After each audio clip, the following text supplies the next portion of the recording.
The regular season is heating up, new stars are emerging, and that means more opportunities to win up to 25 times your cash on Prize Picks, the most exciting way to play daily fantasy sports. Just select 2 or more players, pick more or less on their projection on a wide variety of stats, and place your entry. It's that easy. Let it fly to turn $10 into $250 with just a few taps. Easy gameplay, quick withdrawals, and injury insurance on your picks are what make Prize Picks the #1 daily fantasy sports app. Watch your favorite players and get paid doing it this basketball season. See your entries make progress during the game or make new entries for the second half and the fourth quarter. 3-pointers, assists, rebounds, and everything in between are yours for the taking. Join the Prize Picks community of more than 7 million players who have already signed up. Right now, Prize Picks will match your first deposit of up to $100. Just download the Prize Picks app and use code GET100. That's code GET100 on Prize Picks for a first deposit match of up to $100. Prize Picks. Pick more, pick less. It's that easy. Hello and welcome. It is Eric Erickson here, the second of our 3 hours. The phone number is 877-973-7425. Notice how I said that second of 3 hours. I was shocked the other day. I got an email from a listener asking why I didn't have a third hour. I said, I do. You should stick around and listen. You can always text the word show to 33777, and you will get the link to the podcast and even my daily email. Now, there's something else, though. This one, important, housekeeping before we get into the big subject of the hour. I have sent out my slightly modified fried shrimp taco recipe. If you're on the recipe list, you can get it. Anybody can sign up for it. All you do is text the word recipe, singular, recipe, to 33777. I'll send you a link back. The fried shrimp taco recipe went out like 30 minutes ago. And it's an excellent, it's what I make on Sunday. One of the recipes I make on Sunday nights on the front porch. I make the fried shrimp taco recipe. We have fried shrimp tacos while, well, sadly, football season is over and baseball season. We'll watch hockey with fried shrimp tacos. Baseball, come on, people, get your act together. I haven't even gotten into Phil Mickelson and golf. We'll get there, but I gotta talk about an issue, and it riles me up. Around the nation, Republicans have finally hit on a good idea. When I talk about CNN, for example, I used to work at CNN, and I am very critical of CNN. And part of it is out of love, because I used to work at CNN when CNN was a great network that, although it was liberal, and I know it was liberal, and some of them tried to deny it, and I got to call them out on it, because when I was there as a conservative commentator, I all the time had to talk about stuff that originated on left-wing websites and never, ever had to talk about stuff that originated on a right-wing website. Those people are of the left, but to their credit, the anchors at the time overwhelmingly were mindful of their biases and tried to have a greater worldview. And frankly, I was very flattered when they hired me way back in 2009. It was because they are a network that at the time was headquartered in Georgia and had nobody who even sounded like they were from the state of Georgia on the network, let alone as a conservative. Everybody they had was an inside the beltway establishmentarian conservative. And here I was, this outsider who throws shots at all sides and just tells you what I think. And they put me on. I was there for 3 years, and frankly, I would have stayed instead of going to Fox, except they could not come to terms with the idea that I have a radio show, and I didn't want to get fired from CNN for saying something on radio that the left got upset about. So when I attack CNN, it's from a position of former love, I guess you could say. When I go after Republicans, I was an elected Republican official. I ran one of the largest right of center websites, Red State, before leaving to do the Resurgent. I filled in for Rush Limbaugh. I filled in for Neil Bortz. I filled in for Herman Cain. I filled in for G. Gordon Liddy. I am a conservative. I have been a conservative. And so when I criticize the right, it is from a position of in-house criticism. Y'all, I love you, but why are you stupid? And let's just be honest here. Of the two parties, my view is the Republican Party tends to behave in a more stupid fashion than the Democrats. Thus, we arrive at school choice. Around the nation, Republicans finally have a good idea. Give parents vouchers allow those parents to use those vouchers of state money to send their children to different schools than the public school they're forced to go to by the government, and dare the Democrats to take it away. In every state it has been done, those states have shifted toward the GOP. They have become Republican-oriented states. Florida is no longer a swing state. It is a Republican state. Black mothers and Hispanic fathers voted Republican for Ron DeSantis because Andrew Gillum, the Democrat there, pledged to get rid of school choice in Florida. In Ohio, though you've still got a few statewide elected Democrats, it's overwhelmingly shifted to the GOP because of school choice. Everywhere it's tried, school choice causes parents to vote Republican. It is the only entitlement I can think of that Republicans who support small government can give, and then dare the Democrats to take it away. It makes states more Republican. It is asinine that the state of Texas has thus far refused to do real aggressive school choice. And this, again, it's really, really important. You understand this. It doesn't take money out of a public school. That's what the public school advocates say it does, but it doesn't really. Why? Because when school choice is designed, like in Florida and elsewhere, what happens is money flows from the state to the local school where the kid is. When the kid moves to a different public school, the money stops going to school A and now goes to school B where the kid is. If the parents decide the schools are all screwed up, we're going to homeschool, the state money doesn't go to anybody. It's just sitting there waiting for somebody to grab hold of. And so the theory of Republicans is you allow the parents to direct the money. If they are homeschooling, you give them a tax deduction.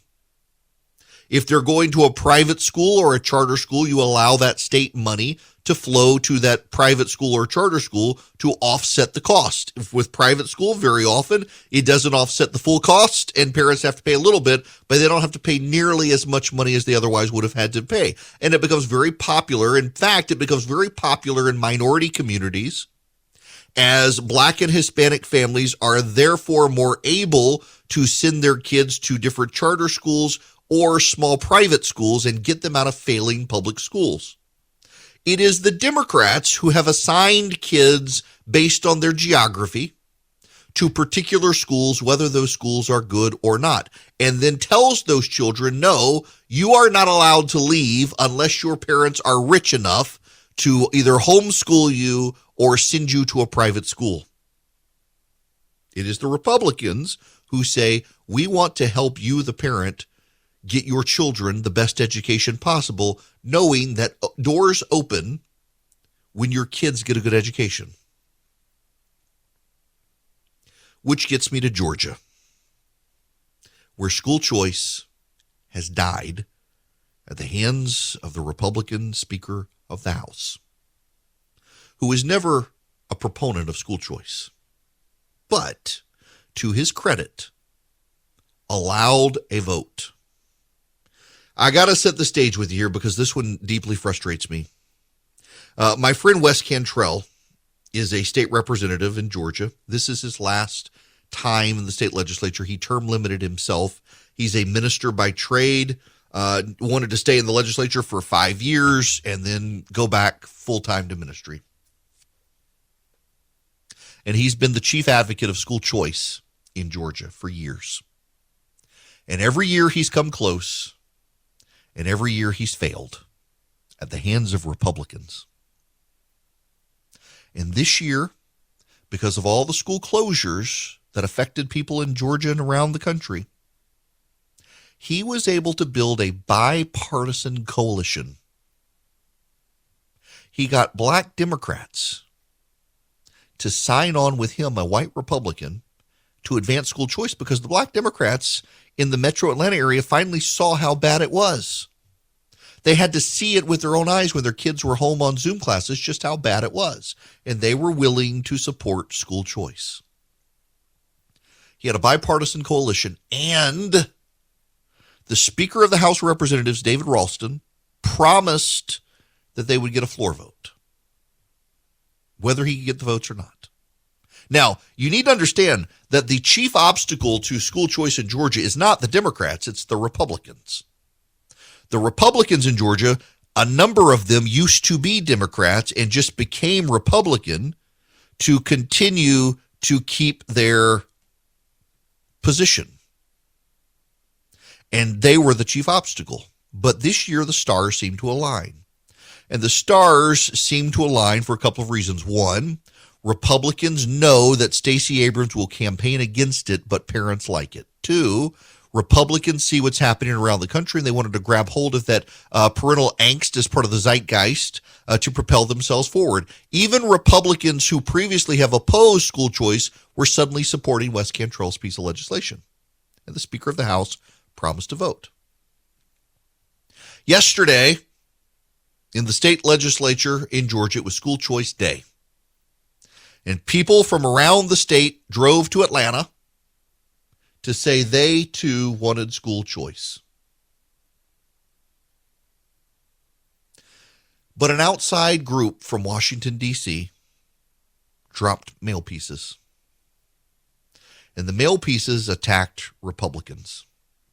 Now, they did not coordinate with anybody. They did not get approval from members of the state legislature. They did not get them to sign off on the mail piece. Everyone in Georgia was caught out of the blue with it. They didn't know. The mail piece said the radical left wants to cancel your right to choose your child's education. It had pictures of Stacey Abrams, Kamala Harris, and Joe Biden. It says, tell Representative Blank to stand up to them. Don't let Representative Blank, it's been redacted in the picture, give in to the radical left. Well, it targeted Republicans. And the Speaker of the House, who promised a floor vote, feels like this outside group from Washington, D.C., that supports school choice has attacked Republicans in the House of Representatives. And the result is that the Speaker of the House, David Ralston, has killed school choice. He has said now that this measure will not come up for a vote because of this attack. Now, I don't read it as an attack, but he did. He was looking for an excuse not to give Wes Cantrell a vote. He had promised to give him a vote. And though I am no fan of the Speaker, when the Speaker tells you he's going to do something, he does it unless he gets a good excuse not to. And this was his good excuse not to. It's unfortunate. I am livid. I've been around politics for a long time, but this is the dumbest thing I've ever seen in my career, and one of the most deceitful, said the Speaker of the House. These are people we have tried to help over the years, and they turn to attack us very viciously. The voucher legislation will not move at all in the Georgia House of Representatives this year, period. They were on the verge of getting the votes. It was a boneheaded move. It was not helpful. And now the outside group can say, well, don't punish the parents. Don't punish the parents. And that's a fair thing to say. But I could have told them this would blow up in your face.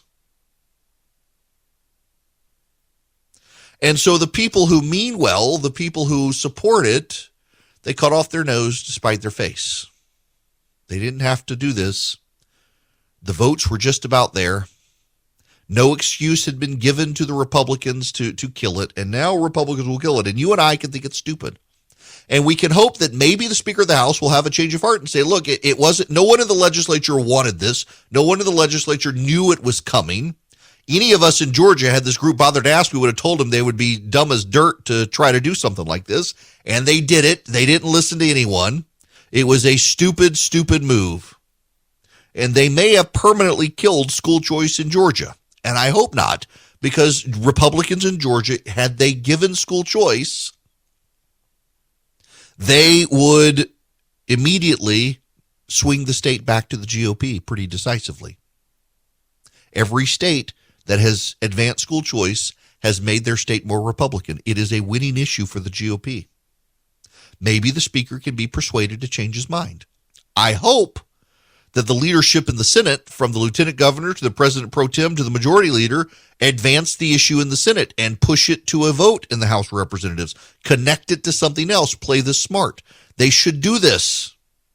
But this is one of the grand problems that politicians across both aisles have sometimes, is there are outside groups that support issues. You're not allowed to coordinate with those outside groups. It's against the law. And so the outside group gets a great idea and they can't call anyone and say, hey, what do you think? They just do it. And they don't actually have a sense of what's going on the ground. And this organization did not, and has killed the effort to get school choice in Georgia unless someone convinces the speaker to be forgiving and advance the issue and get it passed. And if they do, then suddenly the Republicans can stop sweating about the state becoming more Democrat. Suddenly the Republicans will have helped themselves long term. The question is, are they going to nurse grievances or play a long game to win? Hello there, it is Eric Erickson here. The phone number 877-973-7425. Let's go to the phones. Margaret, you're going to be up first. Thanks for waiting patiently. Hi. Hi there. What's going on? Well, I didn't know whether you had gotten your quote-unquote free COVID tests from our government yet. Yeah, I thought we were the only ones. Weeks ago it showed up. Well, did you look at the back of it? No, someone told me it was made in China. Well, yes. They're manufactured in Sunnyvale, California, but made in China. And not only that, it said this product has been authorized only for the detection of proteins from SARS-CoV-2. Doesn't even say 19. And that it has not been approved by the FDA. Yeah. Now, okay, so SARS-CoV-2 actually is COVID-19. That's the scientific term for it. But yeah, you're right. So here's the other thing, Margaret. A friend of mine emailed me. They got theirs. They live in Iowa. And if you look on the box, it says that you got to store this thing from like freezing temperature from like 32 degrees up to like 100 degrees or so. He said it was delivered to his door by the post office, and it was -2 degrees that day. And it sat there all day long and froze, and it was no good by the time he got home, frozen like a brick. And he's not the only one who's told me this. Lots of people have told me this. A friend of mine in Florida told me that theirs sat in their mailbox down in South Florida, and it was so hot when it came that theirs was no good because it showed up and the temperature in the black mailbox got up so high that it was no good. What a waste. I have traveled to China numerous times, and I have always called it the land of not quite right. Right. And so I'm guessing that these are not quite right either.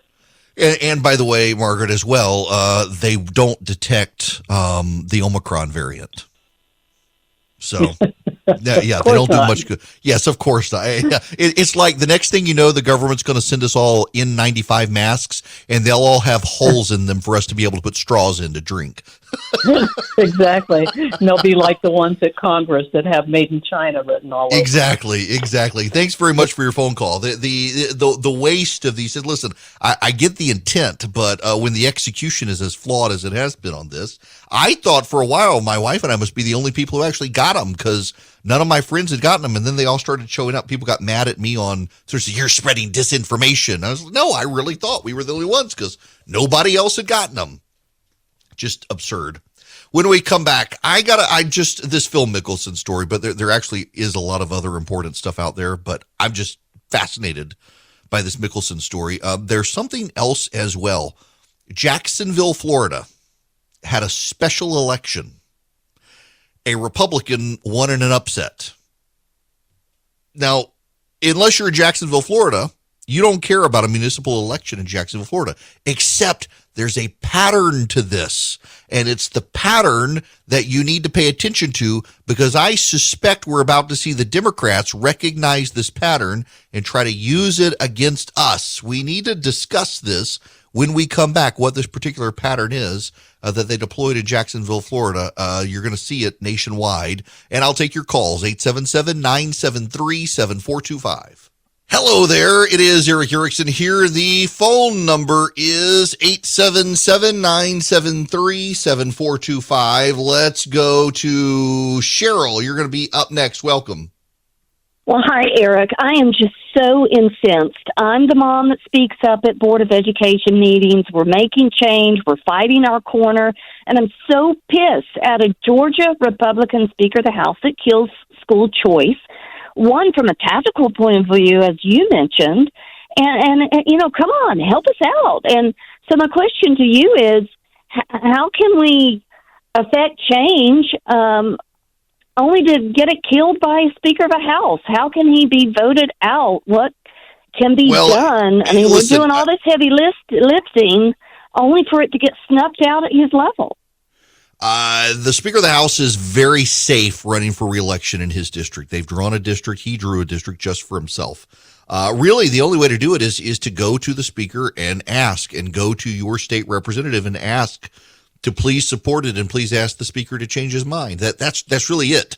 Ask your state representative to please support it, and ask the Speaker to change his mind, and for people in Georgia to reach out to their Speaker of the House and say, can please you send change out your that mind. Call to action to all what? your listeners? Here's his email address. I promise. You know, I will send that out, and then we can help. And see if people will reach out and do that in the House of Representatives. Cheryl, thank you for the phone call. I promise I will do that. But I got to say this. If you're a longtime listener to this program, you know the Speaker of the House in Georgia and I do not see eye to eye. But the man gave his word to give a vote, and they gave him an excuse to cancel it, and it wasn't any member of the legislature. It was this outside group that he's punishing the legislators who support it and parents for this, and you can say that's petty, but the man defends his code. That's why he stayed at the Speaker for so long. The Republicans in the House of Representatives know he has their back. This group appeared to be attacking the legislators, and so he's got the legislators' back. I mean, the Speaker keeps his job by having the back of the Republicans in the House. And when someone goes to war with those Republicans, or appears to, him backing them gives him clout. So you gotta understand that. Pierce, you're going to be up next. Welcome. Hey, Eric. Well, I just got off the phone with Speaker Ralston's, one of his aides in his office, and let him know my contempt for him changing his mind. This is what I think needs to be done. People in Georgia, if you're listening and you're all for, and you support school choice, flood his phone with phone calls. So here's the thing, Pierce. No. Yes and no. Follow along with me here. The only people who can impact David Ralston are the people of Blue Ridge, Georgia. That's it. And they all have his back. He wins repeatedly with 70 to 80% of the vote. The district is drawn for him. What you have to do is you have to get your Republican member of the state house to get Speaker Ralston to change their mind, because Ralston is accountable to the voters of Blue Ridge, Georgia, and accountable to the Republican members of the House of Representatives. And so you have to get your Republican member of the House to tell Ralston to hold the vote. You yourself calling Ralston, you don't vote for him, so what does he care about you? You're not a constituent. But your state representative in your part of the state cares dramatically that you may be pissed off at him and primary him. And so what you as a Republican in Georgia have to do is decide, are you willing to primary a Republican member of the state legislature, of the Republican House, for a refusal to support school choice? And if you are, get your campaign in gear now. Call your state representative and say you and your friends are mounting an effort to challenge them in a primary, and you will primary every single Republican and make it a bloodbath in the Republican primary. You challenge every single Republican in the primary who doesn't support school choice across the state of Georgia. And if you put that fear of God in them, they want power above all else. There's only so much money to go around, and they may beat half of you, but if half of them get beaten in a primary, that's enough to next year get the vote to happen. But what you got to do first is you've got to call your state representative. And I'll make it easy for you. I'll set up my action center for people in Georgia. And all you have to do is call your state representative and say, please, will you support House Bill 999? Think of Herman Cain 999. That's the bill number, HB 999. And just say, please support it, and please ask the speaker to allow a vote. It's a bipartisan measure, and it would help our kids. And we're not affiliated with this outside group from Washington, D.C. And if you do that, you help. You help tremendously, and you should. Now, let's go back to the phones. Les, you're going to be up next. Welcome. Thank you, Eric. You're welcome. I appreciate you taking my call. I told your screener I'm a lifelong Republican, and I live in South Georgia. And while I agree fundamentally with the idea of school choice, I see it doing damage to the public schools that we have in South Georgia. Simply because funding is based on for public schools is based on enrollment partially. And where I live, I'm very fortunate. I have 3 children in public schools, and we are very fortunate in the area that I live to have a wonderful public school system. And while I empathize with those folks in Atlanta, I believe the voucher amount was $6,000 to cover the cost of a private school, which, as you know, would put a small dent in the cost of private school education in areas like Atlanta, but it would fully fund private school education where I'm at. And the other thing is that I believe there was something in that bill that specifically with the matter of special needs kids. The private schools would not be required to take those special needs kids. They wouldn't be required to take any of them. There are 2 separate pieces of legislation. One would prioritize funding for kids with special needs to be able to get them into charter schools and specialized schools, of which there are some around the state, and help cover the cost. The other one was for the HB 999 is the one that would do the $6,000. Now, look, I got to tell you, I had lunch the other day with a guy who had been on a local school board. And he's a Republican, and he doesn't support the legislation. And he says what you're saying. And my counter to that is, if you've got a kid who wants to leave the public school and go to the private school, or their parents decide to homeschool them, the public school isn't getting that $6,000 anyway. Once the kid leaves the school for whatever reason, the school stops getting that money. Now, the counter argument there is, well, stop incentivizing the kids to leave the school. And my argument is, well, like you just said, you got a great public school. So you're probably not going to get a ton of people who feel the need to go to a private school that may or may not currently exist, as long as your school is good. But in parts of the state where the schools aren't good, providing parents a way out instead of making them be stuck, particularly poorer parents, I think it's a net win long term, because if you get a kid out of a failing public school, 1, you've incentivized the public school to clean up its act, and 2, you've gotten this kid into a better education environment where they can be a productive member of society moving forward. Now, that may not persuade you, but that's the way I see the issue. No, and believe me, I am a free market proponent, and that ultimately that's where it should land. My fear is, and we do have a couple of private schools in the community that I live in, and they're okay. But there's actually been a migration out of those private schools into the public school system. So, who knows? The free market wins in the end. I get that. Yeah, it does. And I get, and this is my concern. And there are areas of the state that have great public schools. So where I live, we've actually got it's less than a mile from my house, have an amazing charter school. And it's a state-run charter school that people in a couple of counties can go to, and the kids do it. And they wouldn't be able to take advantage of this program. It wouldn't apply because the state already gives the funding there. And it has helped our local public schools in 2 counties become better because they've had to compete to keep parents from trying to get their kids into that charter school. They've kind of factored in the private schools. I think if you allow the parents this incentive in areas of the state, particularly where the schools aren't doing well, maybe you tie it to just failing schools.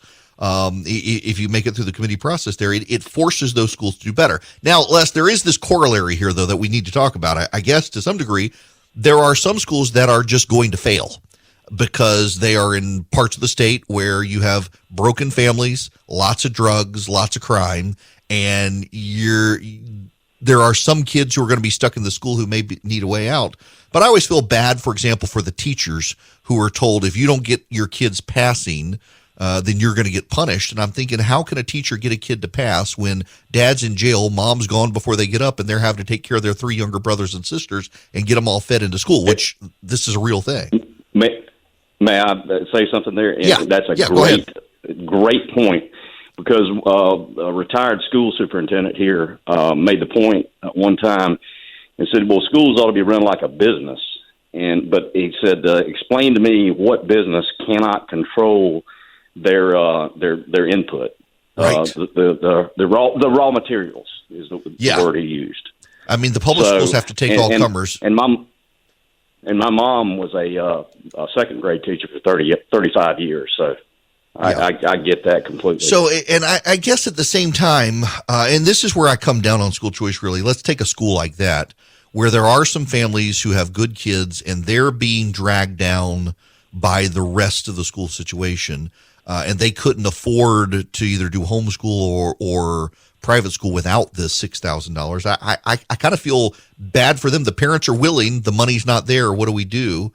Frankly, I wish this is why some churches would step up and do some more school churches. That 50 years ago, 60 years ago, this used to be a phenomenon where local churches would step in, particularly in rural areas of the country where kids had to be bused for so long to get to school, and they would do this. And I kind of wish we'd go back to something like that. Well, and we actually have a couple of examples of that can I say where I'm from? Yeah, sure. Vidalia, Georgia. Oh, nice. We have, so we have a great private school down here that is run by a local church, and my church has a program that keeps kids from all the way from infant up through pre-K, and those programs work great. But again, I guess what I'm going back to is my fear is taking away funding from public schools that are working. They have fixed costs. Yeah, and, you're right. If funding is taken away, then that makes my property taxes go up. You're right, and I guess I get the counter argument there, and we can agree to disagree. Is that if the school's working, you're probably not going to see people bolting. Now, you mentioned that big church school. I'm pretty sure the middle of March, my kid's got a soccer game down there at that church, and I'll be down in Vidalia in a few weeks. I love that, particularly during the Onion Festival. Everybody hears about Vidalia onions. Y'all, Les is from the heart of the good onion territory of the nation.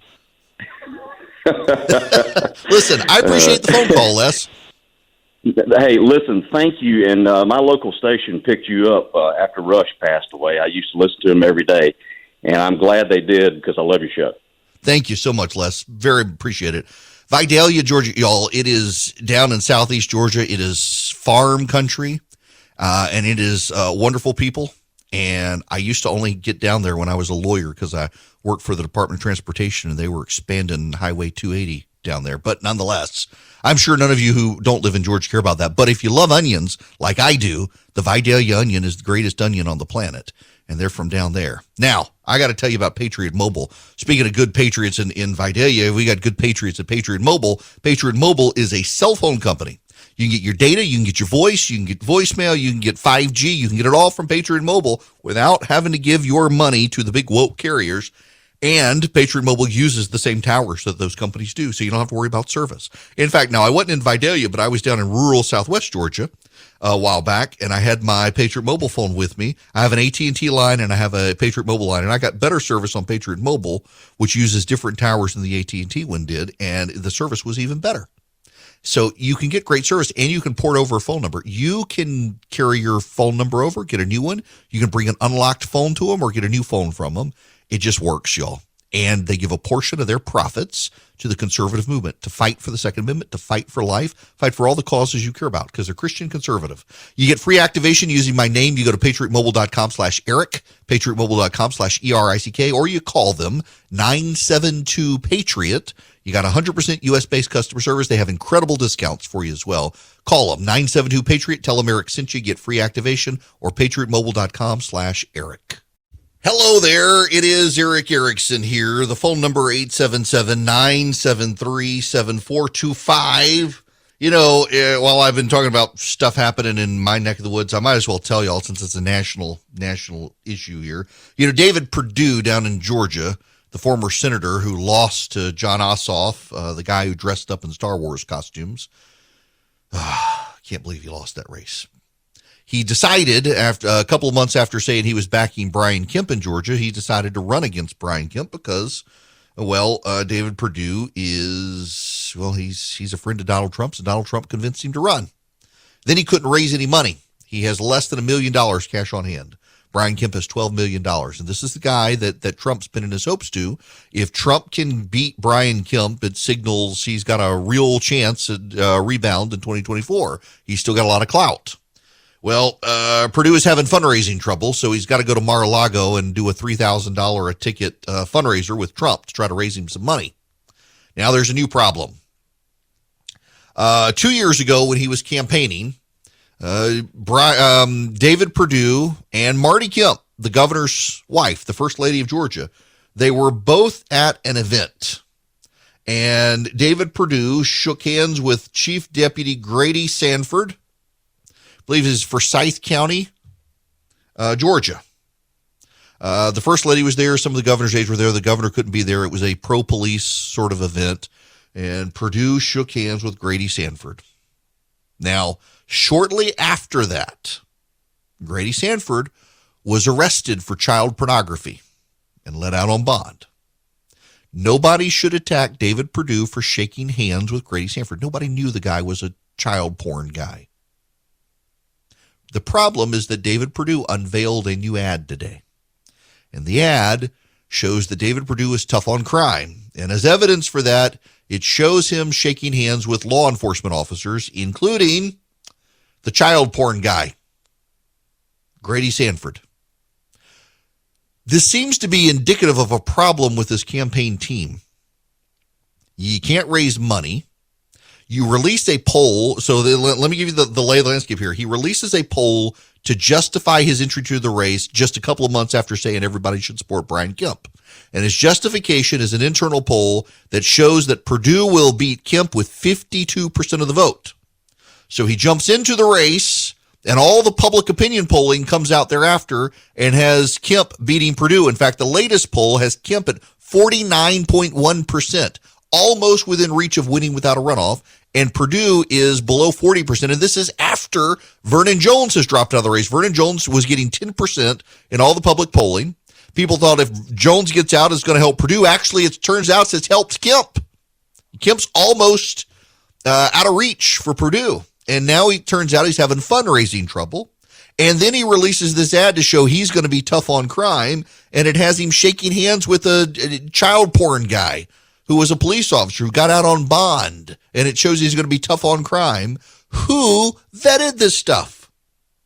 Perdue's a good guy, but he's got some clearly some campaign issues there. If he wants to have a go at Trump or at Kemp, all he's doing right now is helping Stacey Abrams. That's all David Perdue is doing, is helping Stacey Abrams, and his campaign keeps making these little screw-ups. Little screw-ups lead to big defeats. It's 2022. Things are still crazy.